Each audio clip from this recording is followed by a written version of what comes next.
The morning after my father's funeral, my stepmother said, "Pack before sunset." She handed me my mother's old box like it was garbage. That night, I opened it and found the one secret she never knew existed. At first, it was just a box. Dusty. Scratched. The kind of thing most people would have ignored if it was sitting in a storage closet. But it was the only thing my stepmother let me take from the house. Not my father's watch. Just that box. She pushed it toward me with 2 fingers, like touching it properly would make her dirty, and said, "Take your mother's old junk with you." I stared at her, waiting for something human to appear in her face. Guilt. Shame. Even fake sadness would have been better than the empty look she gave me. My father had been buried less than 24 hours earlier, and Valerie was already standing in his study, like she had been waiting years to own the room.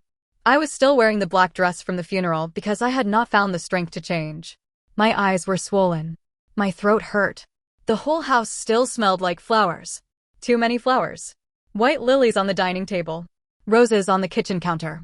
Sympathy cards stacked near the phone.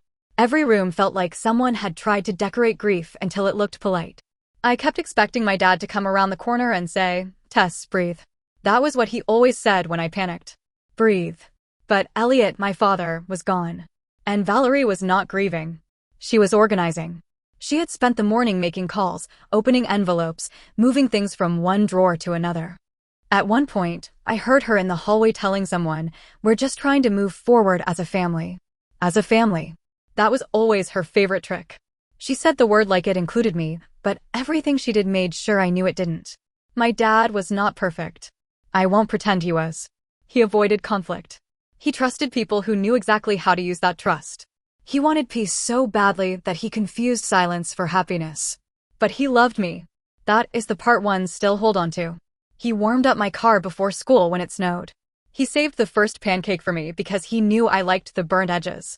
He called every Sunday after I moved out, even when neither of us had anything important to say. Sometimes we just stayed on the phone while I folded laundry and he watched an old movie in the background. I would give anything for one more boring phone call. Valerie came into my life when I was 11. I remember the first time I saw her standing in our kitchen. She wore a cream sweater and carried a casserole dish with both hands.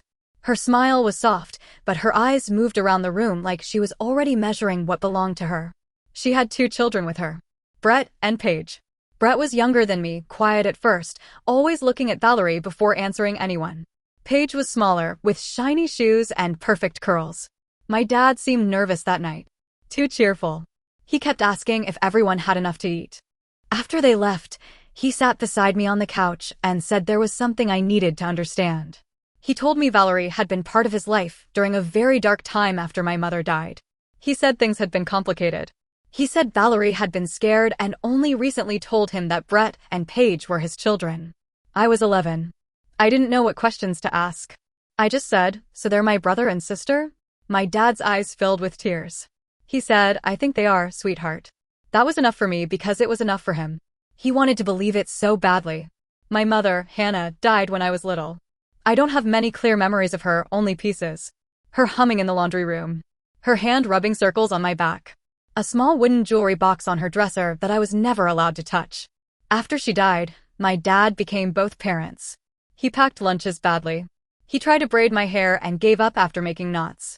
Once, I heard him crying in the pantry when he thought I was asleep. So when Valerie walked in years later with 2 children and a story about second chances, my dad didn't see danger. He saw a family being handed back to him. And I tried. I really did. I tried to be kind to Brett and Paige. I showed them where the cups were. I shared my old board games. I let Paige sit beside me during movies even when she kicked the blanket off every 5 minutes. But Valerie never let it feel natural. She corrected the room without raising her voice. If my dad asked what I wanted for dinner, she would say, "Brett has practice early, so let's do something quick." If I had a school event, she would say, "Paige has been looking forward to her recital all month." If my dad and I laughed at an old inside joke, Valerie would go quiet until he noticed and apologized. She never needed to tell me I was being replaced. She just made the space smaller until I had nowhere comfortable to stand. By high school, I understood the rules. Brett and Paige needed opportunities. I needed to be practical. That was how Valerie explained everything. When Brett struggled in math, he got a private tutor. When I struggled in chemistry, Valerie said, Maybe science just isn't your strength. When Paige wanted dance classes, my dad paid for a studio. When I asked about a school trip, Valerie sighed and said, "Tess, your father can't fund every little thing." Every little thing. That was me. I became the daughter who didn't ask. At 16, Brett got a new Jeep. Valerie filmed the whole thing on her phone while my dad clapped beside him. Paige got a white SUV a year later with a red bow on the hood. For my 16th birthday, my dad gave me an old blue sedan that had been sitting beside the garage. "It runs," he said, rubbing the back of his neck. "Needs some work, but maybe we can fix it up together." I hugged him because I knew he meant well. Valerie stood behind him and said, "It'll teach her responsibility." That word followed me everywhere. Responsibility meant I worked after school. Responsibility meant I paid for gas, repairs, and my own clothes. Responsibility meant I did not make my father feel guilty. And maybe that was my mistake. I protected him from the truth because I loved him. I didn't tell him Valerie called me dramatic when I cried. I didn't tell him she told Brett and Paige, "Your father already missed so much with you. He's making up for it now." I didn't tell him that one night, when he was away, she looked at me across the kitchen and said, "You had him to yourself for 11 years. Don't be greedy." I wanted to hate Brett and Paige, but it wasn't simple. They were kids too. They were spoiled, yes. They repeated Valerie's words sometimes. Brett once told me, "Mom says you like acting poor so Dad feels bad." Paige laughed when Valerie joked that I was built for independence. For a long time, I blamed Valerie more than them. Then we got older, and the excuses got weaker. Brett and Paige learned how the house worked. They learned that if they wanted something, they could say I had made them feel left out. They learned that my dad's guilt was a door, and Valerie had given them the key. I left after graduation and came back less often than I should have. That guilt stayed with me. I tell myself I needed distance to survive. I tell myself my dad knew I loved him. I called. I visited. I showed up for holidays even when I had to sit at the end of the table like a guest. But guilt does not care about logic. When my dad got sick, all of that history became meaningless overnight. I came back. Of course I came back. He had lost weight by then. His clothes hung off him. He still tried to joke when I walked into the room. "There's my girl," he said, like I had only been away for a weekend. I held his hand and tried not to react to how thin it felt. Valerie controlled everything during those months. The medication schedule, the visitors, the phone calls, the conversations with doctors. If I asked a question, she answered first. "He's tired. He doesn't need stress. We're keeping things calm." At first, I let her. I was scared, and she sounded so sure. But the worse my father got, the more she blocked me. One afternoon, I heard him call my name from the bedroom. I went to the door, but Valerie stepped in front of me. "He's confused," she said. "He called me. He calls for people who aren't there too." I looked over her shoulder. My father was awake, staring toward the hallway. "Dad?" I said. His lips moved, but Valerie pulled the door halfway closed. "Don't make this about you." I should have pushed past her. I think about that moment more than I want to admit. Instead, I stood there like the same scared girl I had been at 16, waiting for someone to give me permission to love my own father. A hospice nurse named Kelly was the only person who treated me like I belonged there. She would squeeze my shoulder when Valerie wasn't looking. Once, while my father slept, she said softly, "He knows you're here." I nodded because I couldn't speak. The last time I talked to him alone, it was late. Valerie had gone downstairs. The room was dim except for the lamp by his bed. He opened his eyes and looked at me like he had been trying to find me through fog. "Tess," he whispered. "I'm here." His fingers twitched against mine. "I'm sorry." I leaned closer. "For what?" His eyes filled with tears. "Should have been stronger." My throat closed. "Dad, no." But he was already drifting again.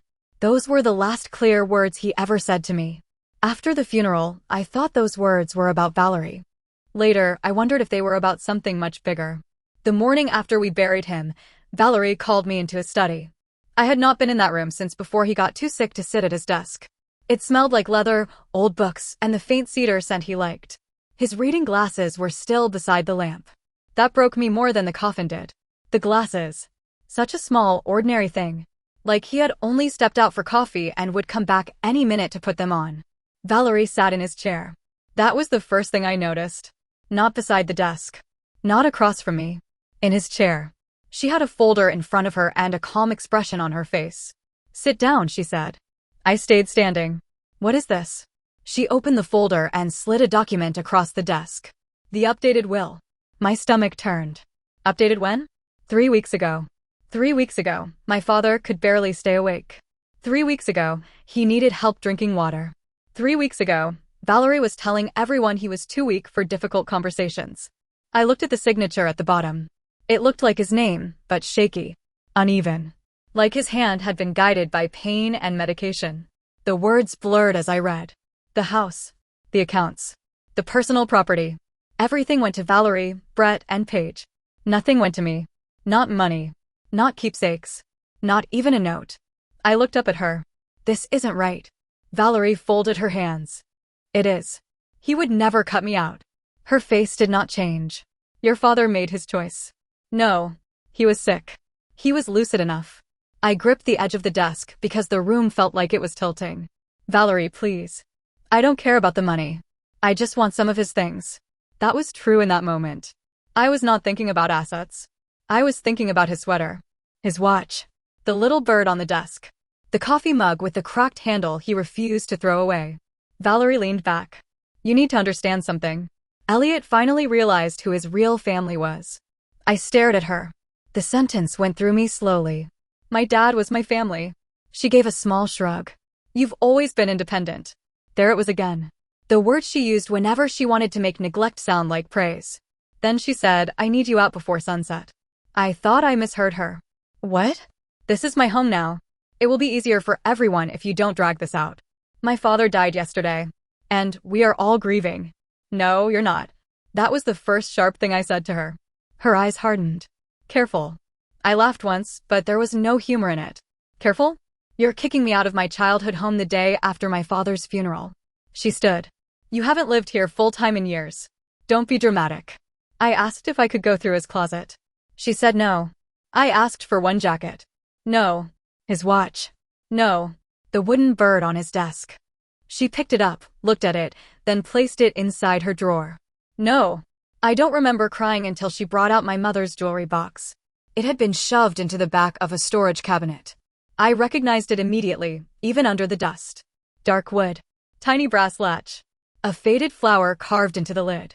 My mother's box. Valerie set it on the desk. Take this. I reached for it with both hands. She smiled faintly. At least you'll have something from the woman everyone keeps pretending was a saint.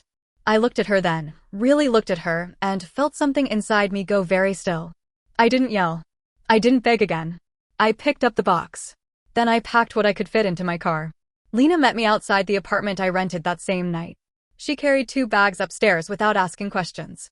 When she saw my face, she put the bags down and hugged me so tightly I almost collapsed. The apartment was small and cold. The radiator clicked all night. I slept on a mattress on the floor because I had not had time to buy a bed frame. Every time my phone buzzed, I hoped it was someone from my father's side of the family saying, "This is wrong. Come back." Nobody did. Some sent sad messages. Some said Valerie was handling things. Some told me not to make the situation harder. I stopped answering. On the 4th night, rain tapped against the window while I sat on the floor with my mother's box in my lap. I don't know why I opened it then. Maybe grief needed somewhere to go. Inside were a few old earrings, a ribbon, 2 faded photos, and a small bottle of perfume that had gone sour with age. I touched each thing carefully. Then I noticed the lining at the bottom was uneven. At first, I thought the wood had warped. I pressed one corner and something clicked. The bottom lifted. I froze.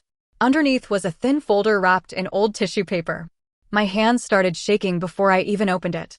I expected letters. Maybe photos. Maybe something sentimental my mother had hidden from me. Instead, I found medical records. Old ones. My father's name was on the first page. The dates were from when I was very young, before Valerie entered our lives. There had been a serious accident, followed by emergency surgery. My mother had saved the paperwork because she handled everything during his recovery. I read slowly at first. Then faster. Then I stopped. One line near the end of the report was written in plain medical language. Because of the injury and the surgery that followed, my father could not have biological children after that point. I read it again. The date made my skin go cold. Brett and Paige were supposedly conceived after that accident. After the surgery. After the report that said it was medically impossible. I sat on the floor, rain hitting the glass, my father's records spread around me like the past had finally opened its mouth. Valerie had not just lied to me. She had lied to my father. For years. I didn't sleep that night. By sunrise, I had the folder in a plastic envelope and a list of law offices on my phone. Most of them couldn't see me quickly. One receptionist told me estate disputes could take months just to review. Another asked if I had a copy of the will and sounded bored before I finished explaining. Then I called Graham. I don't know why he listened longer than the others. Maybe because my voice cracked when I said the medical records were hidden in my mother's jewelry box. Maybe because the timeline sounded wrong even over the phone. He gave me an appointment that afternoon. His office was plain. No dramatic wood paneling. No giant windows. Just a small conference table and a legal pad. I told him everything. Not perfectly. I cried halfway through. I lost track of dates.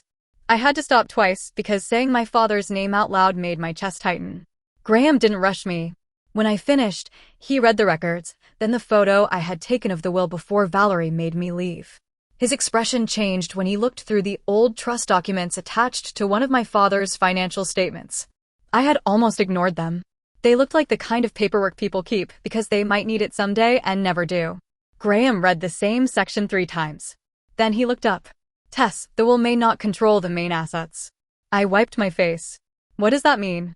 It means your father might not have had the legal power to leave the house and trust accounts to whoever he wanted. I stared at him. I don't understand. He turned the page toward me and pointed to a paragraph. The trust had been created by my father's parents decades earlier. My father could use certain assets during his lifetime, but after his death, the core property and investments had to pass according to the trust's terms. Not the will. The trust. And the trust used a very narrow phrase. Biological descendants. Graham sat back and said, if Brett and Paige are not his biological children, they may not inherit through this trust. For 1 second, I felt hope. Then fear swallowed it. Valerie will fight. Yes. She'll say the medical records are fake. She can try. She'll say I'm only doing this because I'm angry. You are angry, Graham said. But anger doesn't make evidence disappear. That was the first calm thing anyone had said to me since the funeral. He filed quickly. Emergency review. Probate challenge. Request to preserve the trust assets. Valerie found out within days. The first message came from her number. You disgusting little girl. I stared at it for a long time. Then another. You lost. Accept it. Then one from Paige. How could you do this to us after Dad died? Dad. That word hit harder than the insults. Because I didn't know how to feel about Brett and Paige anymore. They had believed the lie too, maybe. But they had also benefited from it. They had sat at the table while I was pushed aside. They had watched me be treated like an outsider and never once said, this isn't fair. Maybe they were innocent at the beginning. By the end, they were adults who knew how Valerie treated me. Brett called once. I didn't answer. He left a voicemail.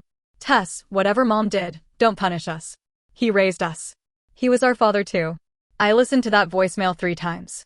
Then I deleted it. Part of me wanted to scream back, then why didn't you act like I was his daughter too? The court process was not fast or dramatic. There were filings. Delays.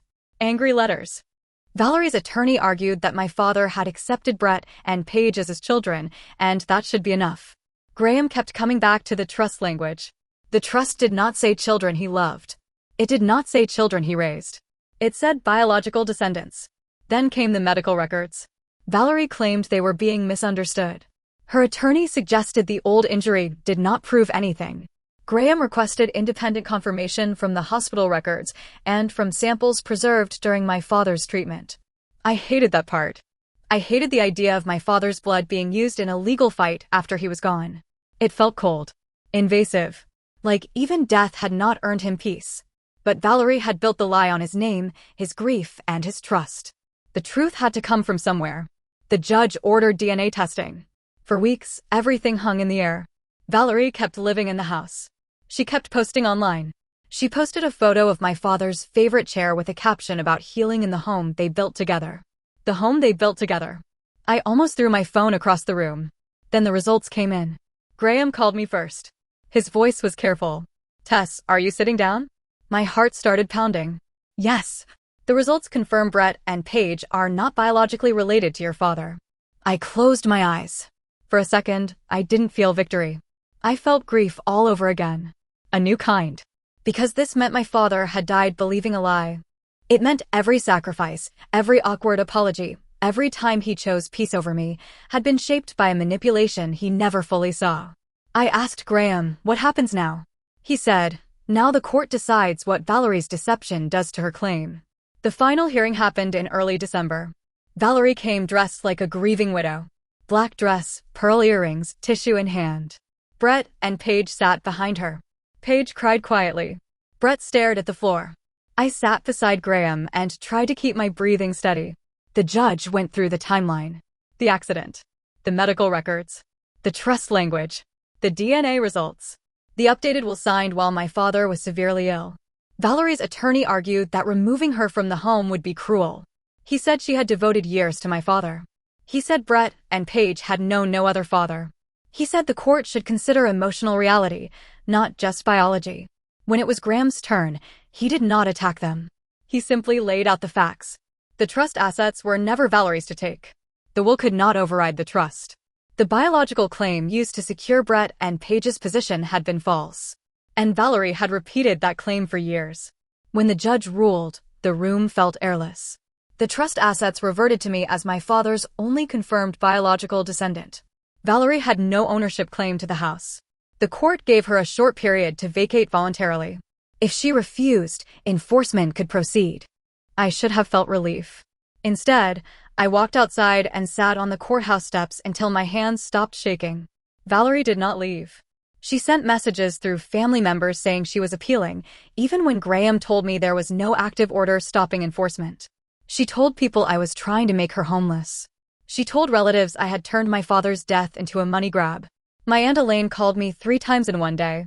When I finally answered, she said, Tess, I know you're hurt, but this is going too far. I stood in my apartment kitchen, holding the phone so tightly my fingers ached.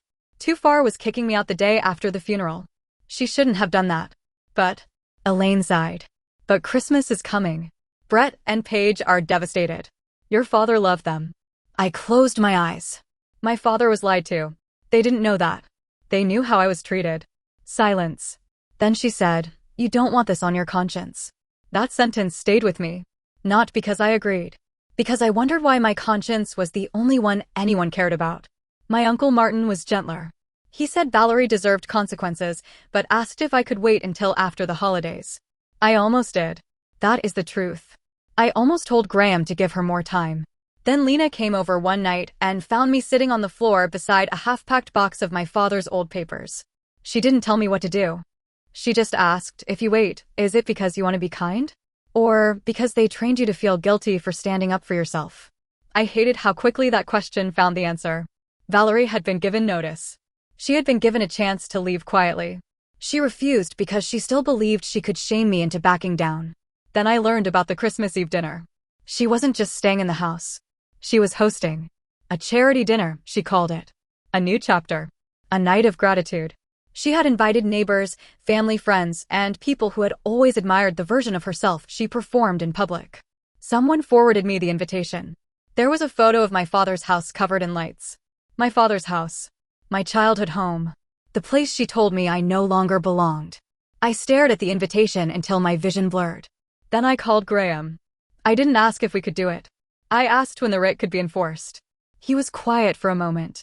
Then he said, legally, the notice period has passed. The civil division can schedule enforcement. I said, schedule it. On Christmas Eve, I sat in my car outside the gate and watched light spill from every window. For a moment, I felt 11 years old again. A girl standing outside a room she had been pushed out of, waiting for someone to open the door and say she was wanted. There were cars in the driveway. Music inside. People laughing. I could see the Christmas tree through the front windows, tall and bright in the room where my dad used to fall asleep watching old movies. A deputy named Mark arrived with another officer. A locksmith came behind them. There were movers too, but not the dramatic kind people imagine. They were there to secure the property and remove Valerie's belongings according to the order, not to destroy anything. Still, there is no gentle way to take a house back. Mark asked, "Are you ready?" I almost said no. Then I remembered Valerie sitting in my father's chair. I remembered her saying, "Your father finally realized who his real family was." I remembered begging for one jacket. I opened the car door. Yes. The front door was opened by someone helping with the dinner. Warm air rushed out, carrying music and the smell of candles. I stepped into the entryway behind the deputies. Every conversation near the front of the house died almost instantly. People turned. Some recognized me. Some didn't. Valerie stood near the staircase in a dark green dress, holding a glass of wine. She looked elegant, calm, untouchable. Then she saw me. Her face tightened. She walked toward me fast, keeping her smile in place for the guests. "What are you doing here?" she whispered. I didn't answer. Her eyes flicked to the deputies behind me. The smile vanished. "Tess," she said, low and sharp. "Leave now." Mark stepped forward. "Ma'am, we're here to enforce a court order." The room went silent. Valerie looked around like someone had changed the language everyone was speaking. "This is a private event." Mark held up the paperwork. "This property has been awarded to Tess through the court. You were served notice to vacate. That period has expired." Her face strained. "No." "Yes, ma'am." "No. This is a mistake." She turned to the guests. "There has been a misunderstanding." Nobody moved. That was the thing about Valerie. She loved an audience until the performance failed. Then the audience became witnesses. Brett came down the stairs first. "What's going on?" Paige followed, already crying. Valerie pointed at me. "She's doing this. She planned this." Brett looked at me with disbelief. "On Christmas Eve?" I swallowed. "You had notice. This is our home." I looked at him, and for one second, I saw the boy from my kitchen years ago. The one who had not asked to be part of Valerie's lie. Then I saw the man who had never once stood beside me when I was being erased. "It was my father's home," I said. Paige sobbed. "He was our father too." The room seemed to hold its breath. I wanted to say something cruel. I didn't. The truth was already cruel enough. I said, "Then you should have cared when his daughter was thrown out of it." Valerie snapped. Her voice rose, sharp and shaking. "You ungrateful little brat. Everything your father gave you, and this is how you repay him." Something in me went cold. "Everything he gave me?" The guests stared. Valerie hissed, "Stop." "No. You don't get to perform now." Mark moved slightly, as if ready to interrupt if things got out of hand, but I kept my voice steady. "You kicked me out the morning after his funeral. You wouldn't let me take his jacket. You wouldn't let me take a carving from his desk. You handed me my mother's box like it was garbage." Valerie's eyes flashed. "And inside that box," I said, "was the truth you missed." Her mouth opened, then closed. For the first time in my life, Valerie had no sentence ready. The guests began whispering. Someone near the doorway quietly picked up their coat. Then another person followed. One by one, the perfect little dinner emptied itself. No one wanted to be seen choosing a side. After years of watching Valerie collect people like decorations, it took one court order for them to pretend they had never known her. The deputies gave Valerie time to gather essentials. She cried. She argued. She called Graham's office. She called relatives. She said she had nowhere prepared to go. Mark stayed polite, but firm. "The order is active, ma'am." At one point, Valerie came close to me. Her makeup had started to smear under one eye. "You're enjoying this," she whispered. I looked at her. "No." She laughed bitterly. "Liar." I thought about that. Was I enjoying it? Not Paige crying. Not Brett standing there like the floor had disappeared. But the end of Valerie's control? Yes. I will not lie about that. She leaned closer. "It's Christmas Eve. Where are we supposed to go?" I remembered the apartment floor. The radiator. The way grief had nowhere to sit because humiliation had taken up the whole room. I said, "You gave me until sunset the day after I buried my father." Her face twisted. "That was different." "No," I said. "It was just private." That landed harder than anything else. Because it was true. What she did to me happened behind closed doors, so people called it complicated. What happened to her happened in front of witnesses, so people called it cruel. Eventually, Valerie, Brett, and Paige left. Not with nothing. Not barefoot in the snow like people might imagine. They had bags, phones, wallets, and cars. They had options I did not have when Valerie threw me out. But they left without the house. And that was enough. After everyone was gone, I walked into my father's study. The room was dim. His glasses were no longer beside the lamp. Valerie must have packed them away or thrown them out. I never found them. But the little wooden bird was still in the drawer. I sat on the floor and held it against my chest. That was when I cried. Not during the court order. Not when Valerie screamed. Not when the guests whispered. I cried when the house finally got quiet. It has been months since that night. I live in the house now, though some rooms are easier than others. I changed the locks. I donated most of Valerie's decorations after the legal process allowed it. I kept my father's books, his tools, and the old chipped mug he loved. I put my mother's jewelry box on the shelf in the study. Not hidden anymore. Aunt Elaine barely speaks to me. She says I let bitterness turn me into someone my father wouldn't recognize. Uncle Martin checks in sometimes, but even he says the timing was harsh. Brett sent one long message. He said he didn't choose how he was born, and he didn't deserve to lose everything overnight. I didn't answer right away, because he was right about one thing. He didn't choose the lie. But neither did I. Paige blocked me everywhere after calling me heartless. Valerie has tried to paint herself as the victim to anyone still willing to listen. Some relatives believe her. Some don't. Most just want the whole thing to go away because messy truth makes people uncomfortable. I am not proud of every feeling I had that night. But I am not sorry either. For years, Valerie taught me that family was whatever she said it was. She used my father's grief, his guilt, and his love to build a life that pushed me out of my own. Then she tried to take the last thing connected to him and leave me with nothing but a box she thought was worthless. That box gave me back the truth. Maybe the truth did not make me kinder. Maybe it made me colder. Or maybe it just made me stop apologizing for surviving what they did. Some nights, the house feels too big. The quiet settles into the walls, and I wonder if my father would be disappointed in me. I wonder if he would have asked me to forgive them. I wonder if he knew, at the end, that something had gone terribly wrong. Then I remember his last clear words. Should have been stronger. I don't know exactly what he meant. But on Christmas Eve, standing in the doorway of the house I was told I no longer belonged in, I finally was. Did I cross the line by enforcing the order that night, or did my stepmother finally lose the life she built on a lie?